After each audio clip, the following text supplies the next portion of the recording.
नमस्कार दोस्तों, जय हिंद, वंदे मातरम। अपना सक्षम पॉइंट यूट्यूब चैनल पर एक बार फिर से आप सभी का हार्दिक स्वागत है।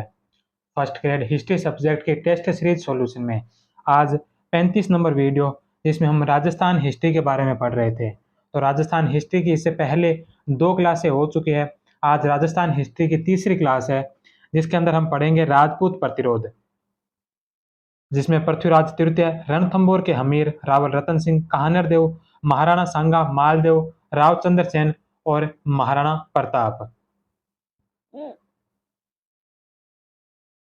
तो करते हैं आज की क्लास को शुरू। आज की क्लास का पहला प्रश्न है कि राणा सांगा किस युद्ध में बाबर को पराजित किया था। तो राणा सांगा ने कौन से युद्ध में बाबर को पराजित किया था? तो बयाना का युद्ध। बयाना के युद्ध में जो राणा सांगा ने बाबर को पराजित किया था। बयाना का युद्ध 16 फरवरी 1527 को हुआ था। बाबर के सेनापति मेहंदी ख्वाजा ने बयाना के दुर्ग पर अधिकार जमा लिया। यह सांगा की सीधी चुनौती थी। इस पर राणा सांगा ने बयाना पर आक्रमण कर दिया और मुगल सेना को पराजित कर बयाना को जीत लिया था। राणा सांगा की इस विजय से मुगल सेना में भय पैदा हो गया था। नेक्स्ट क्वेश्चन है कि खानवा के युद्ध में राणा सांगा के प्राण बचाने का कार्य किसने किया था? तो खानवा के युद्ध में राणा सांगा के जो प्राण बचाने का कार्य किया था, यह किया था झाला अज्जा ने। खानवा के युद्ध में झाला अज्जा ने सांगा से प्राप्त राज चिन्ह धारण करके युद्ध जारी रखा और युद्ध भूमि में मारा गया। नेक्स्ट क्वेश्चन है कि पृथ्वीराज चौहान ने किस चंदेल शासक को पराजित किया था? तो पृथ्वीराज चौहान ने कौन से चंदेल शासक को पराजित किया था? तो वह किया था परमार्दी देव को। 1182 ईस्वी में पृथ्वीराज चौहान ने महोबा के चंदेल शासक परमार्दी देव को पराजित कर वहां अपना अधिकार कर लिया और पंजनुराव को महोबा का प्रशासक नियुक्त किया। नेक्स्ट क्वेश्चन है कि पृथ्वीराज चौहान ने निम्नलिखित में से किसको सर्वप्रथम पराजित किया था? तो पृथ्वीराज चौहान ने सर्वप्रथम किसे पराजित किया था? तो वह किया था नागार्जुन को। पृथ्वीराज चौहान ने प्रारंभिक वर्षों में अपने विरोधियों विरोधियों चचेरे भाई नागार्जुन तथा भंडानका को पराजित किया। इससे उनका राज्य दिल्ली से अजमेर तक विस्तृत हो गया था। नेक्स्ट क्वेश्चन है कि निम्नलिखित में से कौन पृथ्वीराज चौहान का दरबारी विद्वान नहीं था? तो कौन है जो पृथ्वीराज चौहान का दरबारी विद्वान नहीं था? तो विद्यापति गौड़, विश्वरूप और वागीश्वर जनार्दन, ये तीनों पृथ्वीराज चौहान के दरबारी विद्वान थे, जबकि सारंगधर जो पृथ्वीराज चौहान का दरबारी विद्वान नहीं था। पृथ्वीराज रासो के लेखक चंद्र बरदाई, पृथ्वीराज विजय के लेखक जयानक, वागीश्वर जनार्दन आसाधर, पृथ्वी भट्ट, विश्वरूप, विद्याधर गौड़ का संबंध पृथ्वीराज चौहान के दरबार से था। नेक्स्ट क्वेश्चन है कि पृथ्वीराज चौहान और मोहम्मद गौरी के मध्य कितने युद्ध हुए थे? तो पृथ्वीराज चौहान और मोहम्मद गौरी के मध्य जो 2 युद्ध हुए थे, जो 1191 और 1192 में हुए थे। 2 युद्ध हुए। त्राइन का प्रथम युद्ध जो 1191 में, इसमें पृथ्वीराज चौहान तृतीय की विजय हुई थी और त्राइन का द्वितीय युद्ध 1192 में, इसमें पृथ्वीराज चौहान तृतीय की हार और भारत में मुस्लिम शासन की स्थापना हुई थी। नेक्स्ट क्वेश्चन है कि निम्नलिखित में से कौन सा पृथ्वीराज चौहान का समकालीन नहीं था? तो कौन है जो पृथ्वीराज चौहान का समकालीन नहीं था?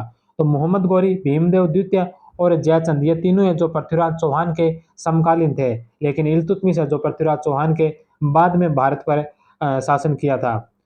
1184 ईस्वी में पृथ्वीराज तृतीय की सेना और भीमदेव द्वितीय की सेना के मध्य घमासान युद्ध, किंतु अनिर्णायक युद्ध हुआ था। अंत में 1187 के आसपास चालुक्यों के महामंत्री जगदेव प्रतिहार के प्रयासों से दोनों में एक अस्थायी संधि हो गई। इस युद्ध को नागौर का युद्ध भी कहा जाता है, क्योंकि यह संघर्ष नागौर की धरती पर हुआ था। गहरवाल शासक जयचंद व पृथ्वीराज के मध्य संघर्ष का कारण जयचंद की पुत्री संयोगिता का पृथ्वीराज द्वारा अपहरण को भी माना जाता है। पृथ्वीराज तृतीय के समय भारत की उत्तरी पश्चिमी भाग में गौर वंश का शासन था, जिसका नेता शहाबुद्दीन मोहम्मद गौरी था। पृथ्वीराज तृतीय व मोहम्मद गौरी के बीच तराइन के युद्ध 1191 और 1192 हुए थे। नेक्स्ट क्वेश्चन है कि तराइन के दूसरे युद्ध के पश्चात चंद्र बरदाई के अनुसार पृथ्वीराज चौहान को मोहम्मद गौरी कहाँ ले गया था? तो तराइन के दूसरे युद्ध के बाद जब पृथ्वीराज चौहान की हार हुई और मोहम्मद गौरी के विजय हुई थी, तो मोहम्मद गौरी पृथ्वीराज चौहान को कहाँ लेके गया था? तो चंद्र बरदाई के अनुसार है जो मोहम्मद गौरी पृथ्वीराज चौहान को गजनी लेकर गया था। चंद्र बरदाई की रचना पृथ्वीराज रासो के अनुसार मोहम्मद गौरी पृथ्वीराज को बंदी बनाकर गजनी ले गया, जहां पर पृथ्वीराज ने शब्द भेदी बाण से गौरी को मार डाला। बाद में वहीं पर पृथ्वीराज की भी मृत्यु हो गई, यद्यपि यह मत सही नहीं माना जाता है। नेक्स्ट क्वेश्चन है कि यहाँ सोने के दानों यहाँ सोने के 2 दानों के बदले चावल का 1 दाना भी नसीब नहीं हो रहा था। रणथंभौर दुर्ग के संदर्भ में यह कथन किसने कहा? तो यह कथन किसने कहा था कि यहाँ सोने के 2 दानों के बदले 1 चावल का दाना भी नसीब नहीं हो रहा है? तो यह बात कही थी अमीर खुसरो ने। रणथंभौर दुर्ग के बाद अलाउद्दीन के लंबे समय से घेरा चलने के कारण दुर्ग के अंदर हालात खराब हो गई थी। इसी कारण अमीर खुसरो लिखता है कि दुर्ग में सोने के 2 दानों के बदले चावल का 1 दाना भी नसीब नहीं हो रहा था। नेक्स्ट क्वेश्चन है कि अलाउद्दीन खिलजी ने रणथंभौर दुर्ग पर अधिकार कर वहां का प्रशासक किसे नियुक्त किया? तो अलाउद्दीन खिलजी ने रणथंभौर के दुर्ग पर अधिकार करके वहां का जो प्रशासक नियुक्त किया था वह किया था उलग खां को। इस विजय के पश्चात अमीर खुसरो ने लिखा था कि कुफर का घर आज इस्लाम का घर हो गया है। नेक्स्ट क्वेश्चन है कि पृथ्वीराज चौहान का राज्याभिषेक कहाँ हुआ था? तो पृथ्वीराज चौहान का राज्याभिषेक हुआ था अजमेर के अंदर। 2 नंबर ऑप्शन।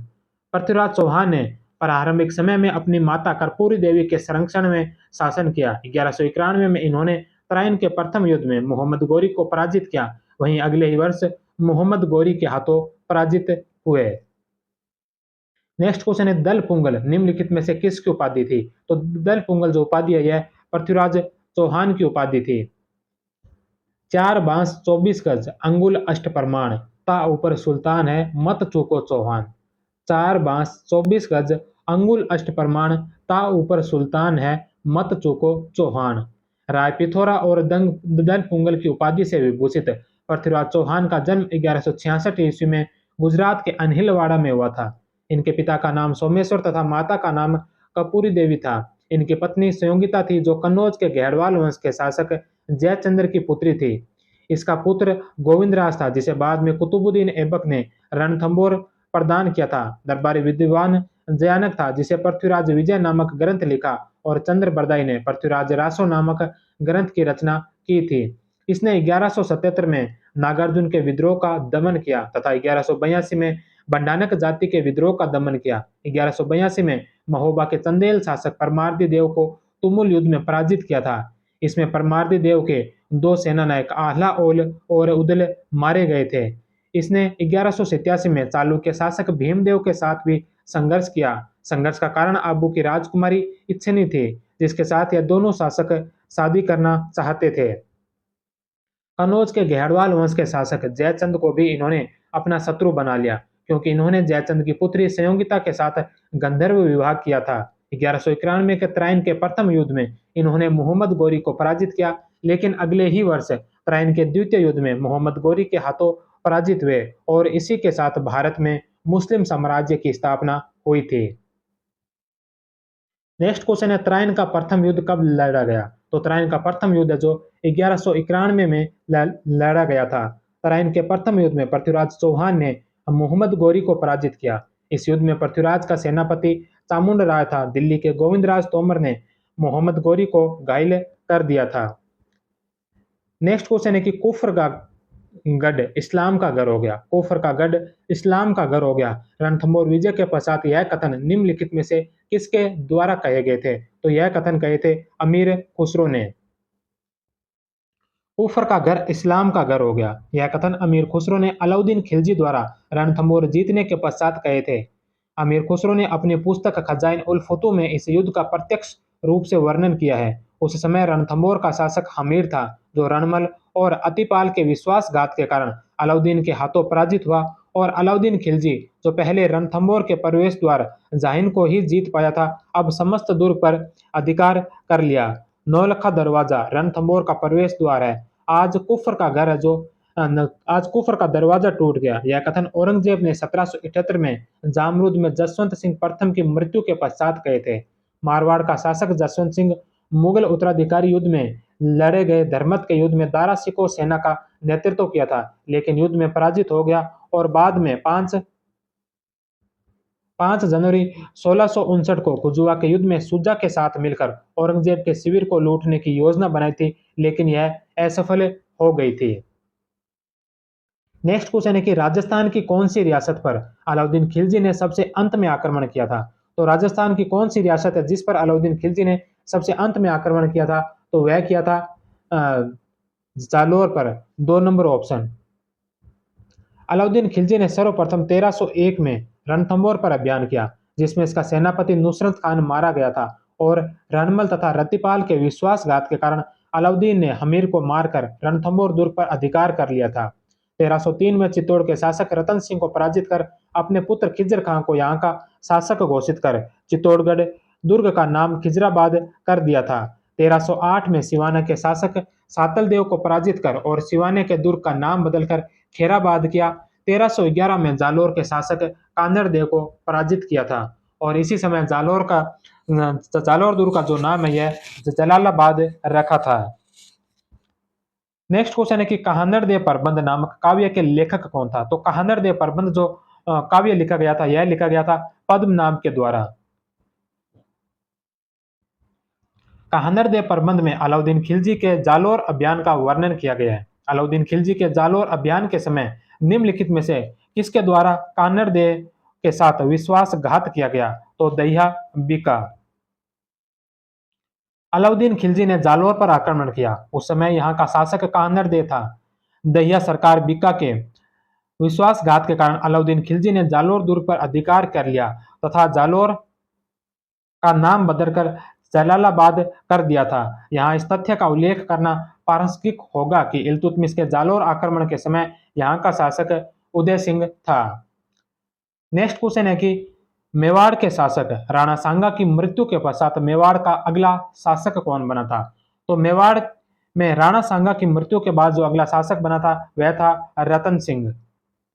30 जनवरी 1528 को महाराणा सांगा की मृत्यु हो गई और मांडलगढ़ में इनका अंतिम संस्कार किया गया। इसके पश्चात मेवाड़ का अगला शासक रतन सिंह बनते हैं, जिनका शासनकाल 1528 से 31 तक रहा। रतन सिंह की मृत्यु के पश्चात मेवाड़ का अगला शासक राणा विक्रमादित्य बना था। नेक्स्ट क्वेश्चन है कि खानवा के युद्ध में निम्नलिखित में से किसके द्वारा राणा सांगा के साथ विश्वासघात किया गया था? तो खानवा के युद्ध के अंदर राणा सांगा के साथ विश्वासघात किसने किया था? तो यह किया था सलहदी तंवर ने। सलहदी तंवर अंतिम समय में राणा सांगा का साथ छोड़कर बाबर के साथ मिल गया था। नेक्स्ट क्वेश्चन है कि महाराणा प्रताप के संबंध में निम्नलिखित में से कौन सा कथन गलत है? तो महाराणा प्रताप के बारे में कौन सा कथन गलत है? महाराणा प्रताप का जन्म 9 मई 1540 को कुंभलगढ़ के प्रसिद्ध बादल महल में हुआ था। तो महाराणा प्रताप का जो जन्म है 9 मई 1540 को हुआ था और यह कुंभलगढ़ के बादल महल में हुआ था, यह सत्य है। महाराणा प्रताप की माता का नाम सौभाग्य देवी था। तो महाराणा प्रताप की माता का नाम सौभाग्य देवी नहीं बल्कि जयवंता देवी था। तो महाराणा प्रताप की जो माता थी उन्हें जयवंता देवी या जयवंता बाई कहा जाता था, ना कि सौभाग्य देवी। 2 नंबर जो इसका गलत है। महाराणा प्रताप के बचपन का नाम कीका था। तो महाराणा प्रताप को बचपन में कीका कहा जाता था। और चौथा ऑप्शन है कि महाराणा प्रताप का विवाह 17 वर्ष की उम्र में अजब देव के साथ हुआ, जिससे कुंवर अमर सिंह का जन्म हुआ था। तो महाराणा प्रताप का जो विवाह हुआ था यह अजब देव से हुआ था। अजब देव जो एक सामंत पुत्री थी उसके साथ विवाह हुआ था 17 वर्ष की उम्र में। तो यह बात भी सत्य है। तो 2 नंबर इसका गलत होगा। गलत ऑप्शन पूछा है 2 नंबर। नेक्स्ट क्वेश्चन है कि महाराणा प्रताप का राज्याभिषेक कहाँ हुआ था? तो महाराणा प्रताप का जो राज्याभिषेक हुआ था यह हुआ था गोगुंदा के अंदर। महाराणा प्रताप का राज्याभिषेक 28 फरवरी 1572 को गोगुंदा में हुआ। उसे महाराणा प्रताप की आयु 32 वर्ष की थी। नेक्स्ट क्वेश्चन है कि अकबर ने महाराणा प्रताप को अपने अधीन करवाने के लिए जून 1573 में किस प्रतिनिधि मंडल को महाराणा प्रताप के पास भेजा था? तो अकबर ने महाराणा प्रताप को अपने अधीन करवाने के लिए 4 मंत्रिमंडल भेजे थे, 4 दूत भेजे थे, 4 प्रतिनिधि मंडल भेजे थे। तो जून 1573 के अंदर किसे भेजा गया था? तो जून 1573 में मान सिंह को भेजा गया था। अकबर ने सितंबर 1572 में सर्वप्रथम जलाल खां को महाराणा प्रताप के पास भेजा। जून 1573 में मान सिंह को प्रतिनिधि के तौर पर महाराणा प्रताप के पास भेजा। सितंबर 1573 में भगवंत दास को और दिसंबर 1573 में टोडरमल को जो महाराणा प्रताप के पास भेजा था। नेक्स्ट क्वेश्चन है कि हल्दी घाटी युद्ध के संबंध में निम्नलिखित में से कौन सा कथन गलत है? तो हल्दी घाटी के संबंध में कौन सा कथन गलत है? सबसे पहला कि हल्दी घाटी के युद्ध में महाराणा प्रताप की हरावल सेना का नेतृत्व हकीम खां सूर कर रहे थे। तो हरावल सेना का जो नेतृत्व कर रहे थे महाराणा प्रताप की सेना का, तो वह नेतृत्व कर रहे थे हकीम खां सूर, ये सत्य है। मुगलों की तरफ से इस युद्ध में गजमुक्ता, गजराज तथा रणमंदर नामक हाथियों को प्रयुक्त किया गया, यह भी सत्य है। अबुल फजल ने इस युद्ध को कोकुंदा का युद्ध कहा था। तो इसको कोकुंदा का जो युद्ध है यह अबुल फजल ने नहीं बल्कि बदायूंयों ने कहा था। तो 3 नंबर इसका गलत है। कोकुंदा का युद्ध, हल्दी घाटी को जो कोकुंदा का युद्ध कहा था यह अबुल फजल ने नहीं बल्कि बदायूंनी के द्वारा कहा गया था। चौथा है कि इस युद्ध में राम प्रसाद नामक हाथी मुगलों के हाथ लग गया था, जिसका फिर उन्होंने नाम बदलकर पीर प्रसाद किया था। तो यह बात है जो सत्य है। तो राम प्रसाद जो हाथी है यह महाराणा प्रताप का था, यह मुगलों के हाथ लग गया और उन्होंने इस हाथी का नाम है जो पीर प्रसाद कर दिया था। तो इसमें गलत ऑप्शन पूछा है, तो 3 नंबर ऑप्शन इसका राइट होगा। अबुल फजल ने हल्दीघाटी के युद्ध को खमनोर का युद्ध कहा था। तो अबुल फजल ने जो हल्दीघाटी के युद्ध को खमनोर का युद्ध कहा, बदायूंनी ने इस युद्ध को गोगुंदा का युद्ध कहा था। कर्नल जेम्स टोड ने हल्दीघाटी के युद्ध को मेवाड़ की थर्मोपली कहा था। नेक्स्ट क्वेश्चन है कि शाहबाज खान ने अकबर के समय कितनी बार मेवाड़ पर आक्रमण किया था। तो शाहबाज खान ने जो अकबर के समय में मेवाड़ पर आक्रमण किया था वो किया था 3 बार। 3 नंबर ऑप्शन। शाहबाज खान ने 1578 तथा 1579 में कुल 3 बार कुंभलगढ़ पर आक्रमण किया था। नेक्स्ट क्वेश्चन है कि हल्दी घाटी युद्ध के पश्चात महाराणा प्रताप ने अपना केंद्र कहाँ बनाया। तो यह बनाया था कुंभलगढ़ को। हल्दी घाटी के युद्ध के बाद महाराणा प्रताप ने अपना केंद्र कुंभलगढ़ को बनाकर मुगल स्थानों पर आक्रमण करना शुरू किया था। नेक्स्ट क्वेश्चन है कि महाराणा प्रताप की भामाशाह के साथ भेंट कहाँ हुई थी। तो महाराणा प्रताप के जो भामाशाह के साथ जो भेंट हुई थी यह हुई थी चुलिया गांव के अंदर। 1580 ईस्वी में चुलिया गांव में महाराणा प्रताप को उनके मंत्री भामाशाह मिला और भामाशाह ने अपनी निजी संपत्ति से महाराणा प्रताप को 30,000 स्वर्ण मुद्राओं से आर्थिक सहायता की थी। इस कारण भामाशाह को दानवीर और मेवाड़ का उद्धारक कहा जाता है। नेक्स्ट क्वेश्चन है कि दिवेर का युद्ध कब हुआ था। तो दिवेर का जो युद्ध हुआ था यह हुआ था 1582 ईस्वी को। दिवेर का युद्ध अक्टूबर 1582 में हुआ। दिवेर का सूबेदार अकबर का काका शेरिमा सुल्तान खान था। सुल्तान खान तथा अमर सिंह के बीच भीषण संघर्ष हुआ था। इस युद्ध में अमर सिंह ने मुगल सेना को पराजित कर दिया। कर्नल जेम्स टोड ने इस युद्ध को मेवाड़ का मैराथन कहा था। नेक्स्ट क्वेश्चन है कि निम्नलिखित में से कौन सी महाराणा प्रताप के दरबारी विद्वान चक्रपाणि मिश्र की रचना नहीं है। तो कौन सी रचना जो चक्रपाणि मिश्र की नहीं है। तो मुहूर्तमाला, व्यवहार दर्श और राज्याभिषेक पद्धति, ये तीनों रचनाएं जो चक्रपाणि मिश्र की है। लेकिन अमरसार जो रचना है यह महाराणा प्रताप के जो दरबारी विद्वान थे जीवधर, उन्हें जीवधर की यह रचना है। तो अमरसार है जो जीवधर की रचना है। मुहूर्तमाला, व्यवहार दर्श और राज्याभिषेक पद्धति, ये तीनों रचनाएं हैं जो चक्रपाणि मिश्र की रचनाएं हैं। नेक्स्ट क्वेश्चन है कि महाराणा प्रताप ने चावंड को अपनी राजधानी कब बनाया था। तो महाराणा प्रताप ने चावंड को राजधानी बनाया था 1585 ईस्वी में। महाराणा प्रताप ने 1585 में चावंड के शासक लूणा को पराजित कर चावंड को अपनी राजधानी बनाया था, जो अमर सिंह के काल में 1614 ईस्वी तक मेवाड़ राज्य की राजधानी बना रहा था। नेक्स्ट क्वेश्चन है कि सेवकी का युद्ध कब हुआ था। तो सेवकी का जो युद्ध है यह हुआ था 1529 ईस्वी में। राव गांगा के समय राव मालदेव ने 1529 में नागौर में दौलत खां को पराजित किया था। नेक्स्ट क्वेश्चन है कि हरमाडा का युद्ध कब हुआ था। तो हरमाडा का युद्ध हुआ था 1557 ईस्वी में। हाजी खां दिल्ली से रंगराय नामक दासी लाया जो बहुत सुंदर थी। पहले मालदेव ने इसे लेने का प्रयास किया, फिर उदय सिंह। जब हाजी खां को लगा कि उदय सिंह उससे छीन लेगा तो उसने मालदेव के को साथ लेकर 1557 में हरमाड़ा के युद्ध में उदय सिंह को हरा दिया था। नेक्स्ट क्वेश्चन है कि खानवा के युद्ध में आमेर के किस शासक ने राणा सांगा की सेना में भाग लिया था। तो आमेर के कौन से शासक थे जिन्होंने खानवा के युद्ध में राणा सांगा की सेना में भाग लिया था। तो वह थे पृथ्वीराज।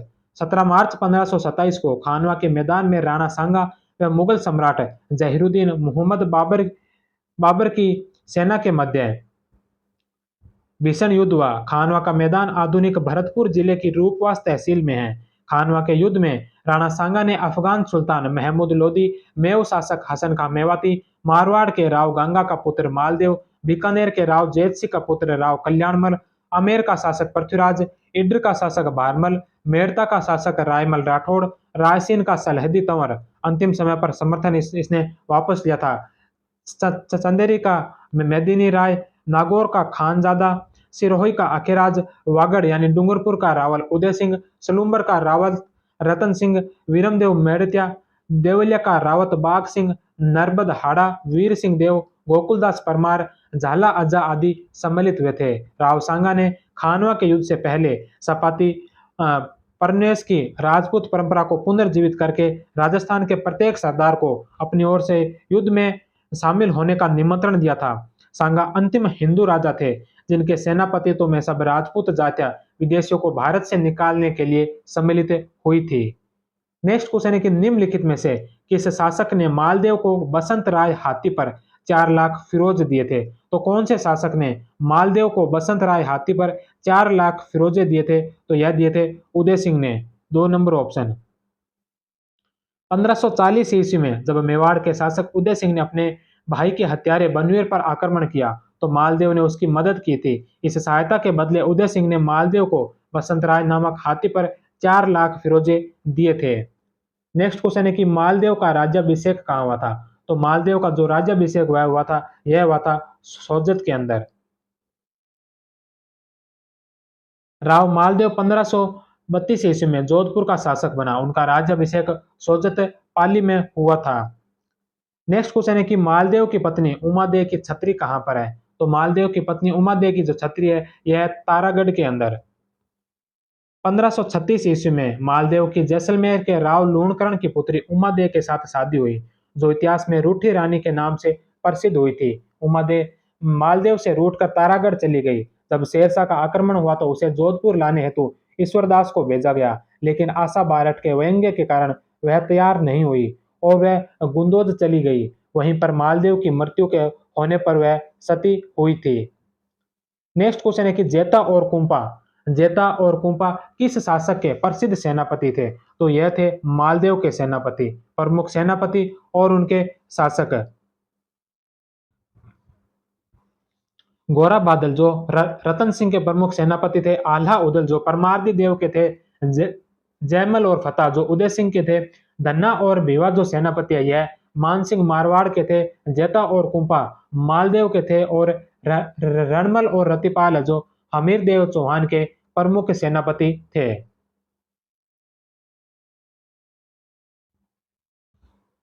नेक्स्ट क्वेश्चन है कि किस शासक को हसमत वाला राजा कहा गया? तो हसमत वाला राजा जो कहा गया यह मालदेव को कहा गया। अबुल फजल और निजामुद्दीन ने मालदेव की प्रशंसा करते हुए उसे हसमत वाला राजा कहा है। नेक्स्ट क्वेश्चन है कि हीराबाड़ी का युद्ध कब हुआ था? तो हीराबाड़ी का युद्ध कब हुआ था? तो यह हुआ था 1533 ईस्वी के अंदर। हीराबाड़ी के युद्ध में 1533 में मालदेव ने नागौर के दौलत खां को पराजित किया तथा वीरमदेव मांगलियोत को यहाँ का प्रशासक नियुक्त किया था। नेक्स्ट क्वेश्चन है कि मालदेव का विवाह उमादेव के साथ हुआ था, यह कहाँ की राजकुमारी थी? तो मालदेव का जो विवाह यह उमादेव के साथ हुआ था, तो यह उमादेव जो कहाँ की राजकुमारी थी? तो यह उमादेव जो यह राजकुमारी थी जैसलमेर की। रूठी रानी की छत्री अजमेर के तारागढ़ दुर्ग में है। रूठी रानी का मूल नाम उमादेव था जो जैसलमेर के राव लूणकरण की पुत्री थी, जिसका विवाह 1536 में मालदेव के साथ हुआ था। विवाह के पहले दिन से दोनों परस्पर रूठ गए, अतः उमादेव को तारागढ़ दुर्ग अजमेर में रखा गया। लेकिन जब शेरशाह सूरी राजस्थान के में विजय के लिए आया हुआ था तो उसके द्वारा तारागढ़ दुर्ग पर आक्रमण का अंदेशा होने पर मालदेव ने रानी को लाने के लिए ईश्वरदास को भेजा। तभी मालदेव की अन्य रानियों ने उमादेव को रोकने के लिए आशा नामक बाहरट को भेजा, लेकिन रानी गई नहीं। उपयुक्त वृत्तांत यजुवेंद्र चहल की बोल भारमली बोल में दिया हुआ है। नेक्स्ट क्वेश्चन है कि मेवाड़ के शासक रावल रतन सिंह के संबंध में निम्नलिखित में से कौन सा कथन असत्य है? तो मेवाड़ के शासक रावल रतन सिंह के बारे में कौन सा कथन है जो असत्य है? सबसे पहला है कि रतन सिंह मेवाड़ की गोहिल वंश की रावल शाखा का अंतिम शासक था। तो रतन सिंह मेवाड़ जो है यह गोहिल वंश की रावल शाखा का अंतिम शासक था, यह बात सत्य है। रतन सिंह समर सिंह के पुत्र थे, यह भी सत्य है। रावल रतन सिंह के समय मेवाड़ का प्रथम शाखा हुआ था, तो यह बात भी सत्य है। तो उपयुक्त में से कोई नहीं, 4 नंबर ऑप्शन है जो इसका राइट होगा। अलाउद्दीन खिलजी ने जब चित्तौड़ पर आक्रमण किया उस समय मेवाड़ का शासक रतन सिंह था। अलाउद्दीन खिलजी ने चित्तौड़ पर अधिकार कर चित्तौड़ का नाम खिजराबाद कर दिया था। रानी पद्मिनी ने सैकड़ों राजपूत स्त्रियों के साथ जौहर किया, जो मेवाड़ का प्रथम शाका था। नेक्स्ट क्वेश्चन है कि निम्नलिखित में से किस स्थान को हल्दीघाटी युद्ध के पश्चात महाराणा प्रताप ने राजधानी बनाया था? तो हल्दीघाटी युद्ध के पश्चात महाराणा प्रताप ने कौन से स्थान को राजधानी बनाया? तो यह बनाया था कुंभलगढ़ को। हल्दीघाटी युद्ध के पश्चात महाराणा प्रताप ने कुंभलगढ़ को अपना केंद्र बनाकर मुगल स्थान पर आक्रमण करना शुरू किया। इससे क्रुद्ध होकर अकबर ने शाहनवाज शाहबाज खान के नेतृत्व में 3 बार कुंभलगढ़ पर आक्रमण करने के लिए सेना भेजी थी। नेक्स्ट क्वेश्चन है कि चित्तौड़ के शासक रतन सिंह के समय मेवाड़ में कौन सा शाका हुआ था? तो चित्तौड़ के शासक जो रतन सिंह थे, उनके समय मेवाड़ में कौन सा शाका हुआ था? तो इनके समय मेवाड़ में जो हुआ था, यह पहला शाका था, प्रथम शाका हुआ था रतन सिंह के समय मेवाड़ के अंदर।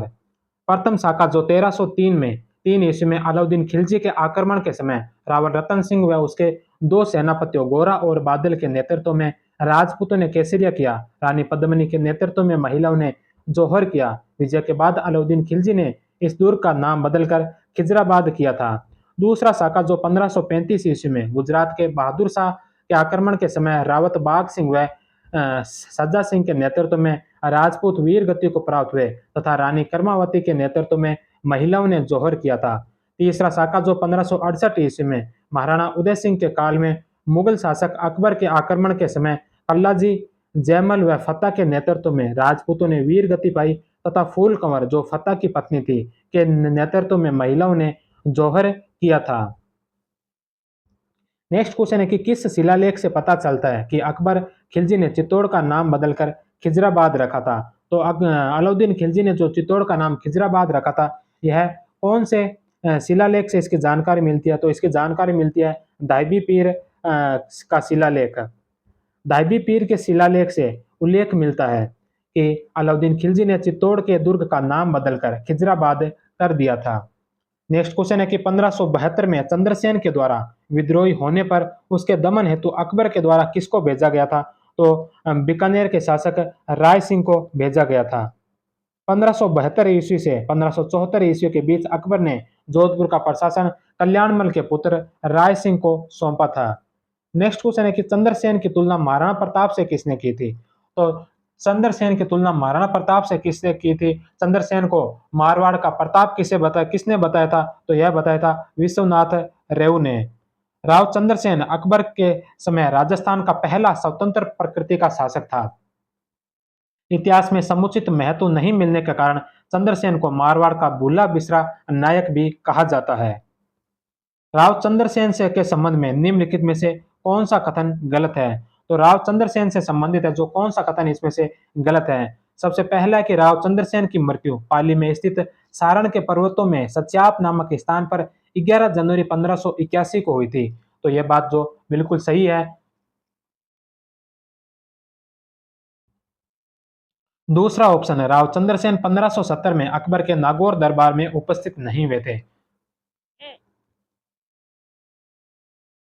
तो राव चंद्रसेन जो 1570 में अकबर के नागौर दरबार में उपस्थित हुए थे, लेकिन उचित सम्मान नहीं मिलने के कारण वहां से उस दरबार को बीच में छोड़कर ही वापस चले गए थे। तो 2 नंबर ऑप्शन इसका गलत है, वो दरबार में उपस्थित हुए थे। 1564 में हुसैन कुली खां के नेतृत्व में सेना भेजकर अकबर ने जोधपुर पर अधिकार कर लिया, यह सत्य है। चौथा, राव चंद्रसेन की मृत्यु के पश्चात उदय सिंह मारवाड़ का अगला शासक बना, तो यह भी सत्य है। तो इसमें असत्य कथन पूछा है, 2 नंबर ऑप्शन इसका राइट होगा। राव चंद्रसेन अकबर के द्वारा आयोजित नागौर दरबार में उपस्थित हुआ था, लेकिन उचित सम्मान नहीं मिलने के कारण वो वापस आ गया। नेक्स्ट क्वेश्चन है कि शेरशाह ने किस शासक के व्यवहार से रुष्ट होकर मारवाड़ पर आक्रमण किया? तो शेरशाह ने कौन से शासक के व्यवहार से रुष्ट होकर मारवाड़ पर आक्रमण किया था? तो वह मारवाड़ के शासक थे मालदेव। शेरशाह व मालदेव के मध्य संघर्ष का कारण राजनीतिक था अथवा धार्मिक, इतिहासकार इस पर एकमत नहीं है। मालदेव ने हुमायूं को सहायता का निमंत्रण देने का दुस्साहस किया था। यही नहीं, उसने हुमायूं का जोगी तीर्थ में स्वागत किया। शेरशाह की इच्छा अनुसार उसे बंदी न बनाकर सुरक्षित निकल जाने दिया। इस कारण शेरशाह मालदेव को दंडित करना चाहता था। मालदेव द्वारा निष्कासित मेड़ता का वीरमदेव, बीकानेर का कल्याणमल शेरशाह को उकसा रहे थे। शेरशाह राठौड़ों की इस फूट का लाभ उठाना चाहते थे। इन्हीं सब कारणों से रुष्ट होकर शेरशाह सूरी ने 1544 ईस्वी में मालदीव से युद्ध किया था। नेक्स्ट क्वेश्चन है कि महाराणा प्रताप के समय अकबर द्वारा विशिष्ट मुगल अधिकारियों के नेतृत्व में भेजे गए शिष्टमंडलों को कालक्रम अनुसार व्यवस्थित कीजिए।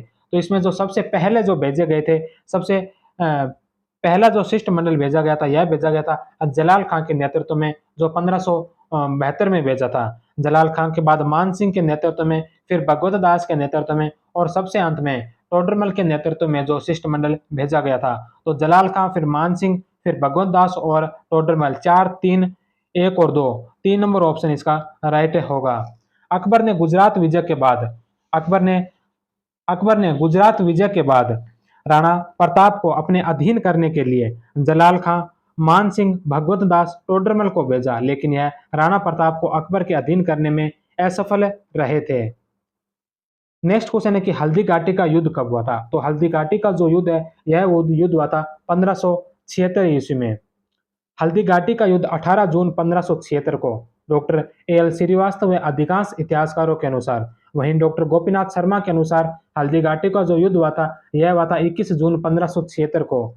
यह युद्ध खमनोर राजसमंद में बनास नदी के किनारे हुआ था। हल्दी घाटी का दर्रा अरावली पर्वत श्रृंखला में खमनोर एवं बालिचा गांव के बीच है। मिट्टी का रंग हल्दी जैसा पीला होने के कारण हल्दी घाटी नाम पड़ा। इस युद्ध में मुख्य युद्ध रक्त तलाई था। इस युद्ध का आंखों देखा वर्णन इतिहासकार बंदानी ने मुंतखब तवारीख में किया है। हल्दी घाटी का युद्ध अनिर्णित रहा, क्योंकि अकबर महाराणा प्रताप को ना तो पकड़ सका, ना ही अधीनता स्वीकार करवा सका। महाराणा प्रताप भी अकबर को पराजित नहीं कर सके थे। नेक्स्ट क्वेश्चन, गिरी सुमेल का युद्ध कब लड़ा गया? तो गिरी सुमेल का युद्ध जो जनवरी 1544 ईस्वी में लड़ा गया था। जनवरी 1544 ईस्वी में मालदेव के सेनापति जेता व कुंपा तथा शेरशाह सूरी के मध्य गिरी सुमेल जेतारण का युद्ध हुआ, जिसमें जेता व कुंपा मारे गए, शेरशाह विजयी रहे थे। नेक्स्ट क्वेश्चन और आज की क्लास का अंतिम क्वेश्चन है कि चित्तौड़ के द्वितीय साके के समय किस रानी ने जौहर किया था? तो चित्तौड़ का जो द्वितीय साका हुआ था, द्वितीय साका जो 1535 ईस्वी में हुआ था, इसमें चित्तौड़ की रानी थी कर्मावती ने साका जौहर किया था। चित्तौड़ का दूसरा साका जो 1534-35 ईस्वी में हुआ, इसमें रानी कर्मावती के नेतृत्व में जौहर हुआ था। पूर्व ताम्र पत्र के अनुसार कर्मावती ने जौहर से पहले दान दिया था। जौहर के पूर्व कर्मावती ने हुमायूं को राखी भी भेजी थी। तो इसी के साथ ही आज की क्लास यहीं पर समाप्त होती है। कल की क्लास में हम राजस्थान इतिहास में आधुनिक राजस्थान इतिहास का टॉपिक, जिसमें 1857 के विद्रोह में राजस्थान की भूमिका और इसके साथ ही राजस्थान में आदिवासी और किसान आंदोलनों से संबंधित क्लास होने वाली है। तो आप कल की क्लास भी अवश्य देखना। आज की क्लास पूरी देखने के लिए आप सभी का बहुत बहुत धन्यवाद। जय हिंद, वंदे मातरम।